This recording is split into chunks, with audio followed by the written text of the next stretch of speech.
अध्यक्ष महोदय, काल राज्याचे माजी मुख्यमंत्री व हरित क्रांतीचे जनक प्रणेते स्वर्गीय वसंतराव नाईक यांच्या जयंतीनिमित्त दिवशी म्हणजे काल कृषी दिना दिवशी मी आपल्या राज्यातील महिला शेतकऱ्यांसाठी महाराष्ट्र महिला शेतकरी सक्षमीकरण विधेयक या सभागृहामध्ये अध्यक्ष महोदय सादर केले आहे।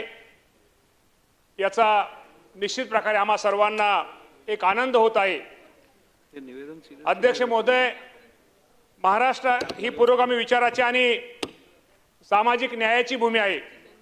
महात्मा फुले आणि सावित्रीबाई फुले यांनी ज्या भूमीमध्ये स्त्री शिक्षणाचा आणि स्त्री हक्काची मुहूर्तमेढ रोवली, राजश्री शाहू महाराजांनी सामाजिक समतेचा जो विचार रुजवला आणि डॉक्टर बाबासाहेब आंबेडकरांनी ज्या भूमीतून समानतेचा लढा देशाला दाखवला, भारतीय संस्कृतीमध्ये अध्यक्ष महोदय महिलांचं योगदान हे नेहमीच परिवर्तन घडवणारे राहिले आहे।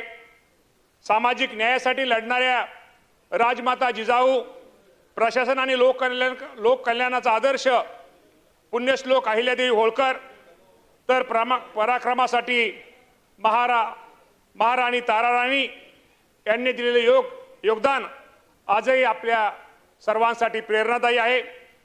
अध्यक्ष महोदय, याच महाराष्ट्राच्या विचाराला पुढे नेण्याचं काम आज आपण करत आहोत।